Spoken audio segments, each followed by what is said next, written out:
Assalamualaikum warahmatullahi wabarakatuh. Perkenalkan nami abdi Nadia Amelia Fitini di kelas 12 di 3 abdi bade nerangkeun materi novel kelas 11.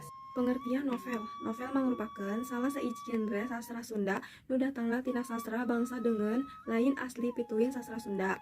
Umumna eusi novel teh panjang henteu pondok si kawas carita pondok carpon. Dina novel mah aya kajadian anu sambung sinambung latarna boh latar waktu boh latar tempatna tangtu wae leuwih jembar palakuna lianti palaku utama teh aya palaku palengkep jeung figuran.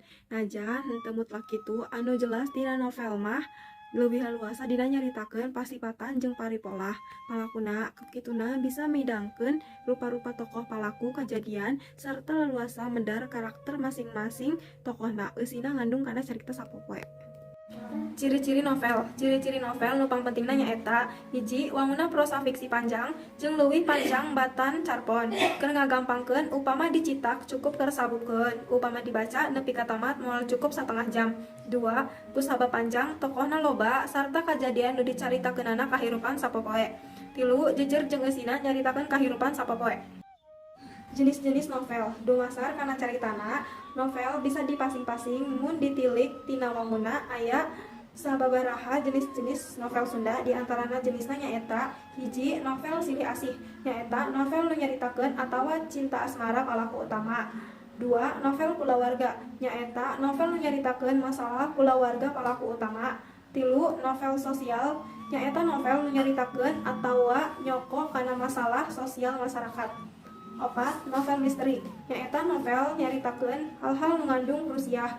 5, novel sajarah nyaeta novel nu nyaritakeun kajadian sajarah.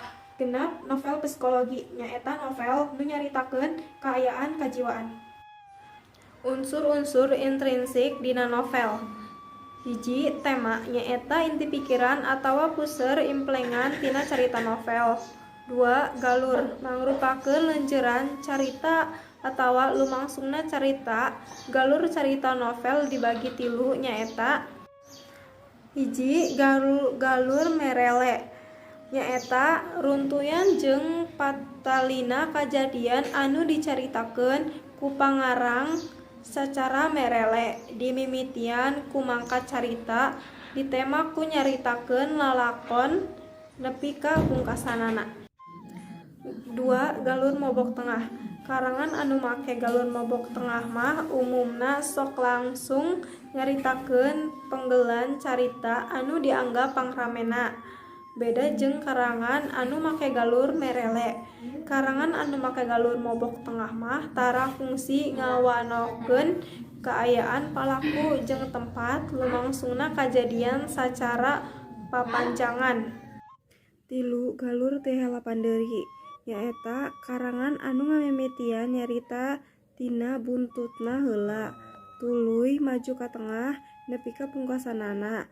Cindekna nu dimaksud galur teu heula pandeuri teh sabalikna tina galur melere.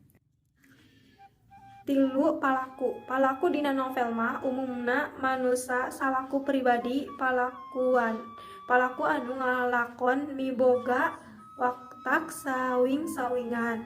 Kahiji, ku tingkah lakuna. Kadua, ku jalan pikiranana. Katilu, ku ucapanana anu dikedalkeun dina pangguneman. Kaopat, ku gambaran wujudna.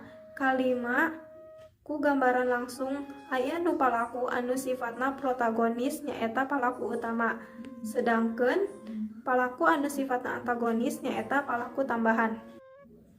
Kaopat, latar atau setting nyaeta tempat kajadian nu aya dina alur carita dina karya sastra novel. Ieu istilah teh mangrupa tarjamahan tina setting, maksudna nuduhkeun waktu jeung tempat lumangsungna kajadian anu dicaritakeun. Oge aya anu disebut latar kaayaan atawa latar suasana. Lianti latar anu nuduhkeun waktu jeung tempat lumangsungna kajadian anu dicaritakeun. 5, sudut pandang ngagunakeun kuring ngagunakeun ngaran tokoh atawa jalma. 6, amanat naon wae anu dititipkeun ku pangarang tina eusi eta carita novelna nu mangrupakeun hal atawa maksud nu rek ditepikeun ku pangarang. Unsur-unsur ekstrinsik dina novel. Hiji, kasang tukang pangarang, waya sarta tempat pangarang nulis caritana. 2. Unsur budaya, moral, ageman, politik, sosial, atikan. 3. Identitas buku. Contoh novel bahasa Sunda judulna Barulang Kanuhara karya Deka Adi Winata. Sinopsisna, malam Senin 14 bulan Hapit 1291 di Bumina Haji Abdul Lauk beunir rame pisan kulantaran anakna nyaeta Nyi Rapiah rek dilamar ku Ujang Kusen telami Nyi Rapiah sareng Ujang Kusen akhirna nikah kulantaran maranehna rek mandiri sareng teu ngarepotkeun kolotna. Maranehna pindah ka hiji desa nu jauh tina desa kolotna tinggal. Akhirna maranehna pindah diiringan ku ceurik kulantaran Nyi Piah teh teu bisa jauh sareng kolotna. Mana ayu Piah yang cerikeun Nyi Piah sapados yang cerikeun anu maot. Akhirna Nyi Piah sareng Ujang Kusen nepi ka desa di deket gunung nu jauh ti mana-mana. Nyi Piah tinggal di ditu teu pibataheun pisan kulantaran manehna teu biasa tinggal di tempat nu jauh di mana-mana. Ditambahan di itu Nyi Piah jauh ti kahirupan mewah nu biasana manehna jalankeun.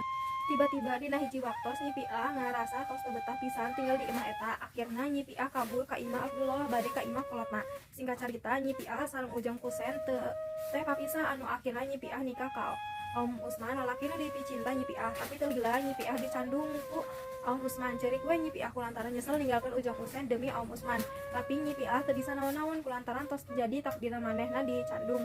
Sami Nyi Piah Ujang Kusen ge jadi jalma anu teu bener sanggeus papisah jeung Nyi Piah. Sok main awewe jeung Mulandu akhirna kulantaran sikapna anu kos kitu Ujang Kusen dibui.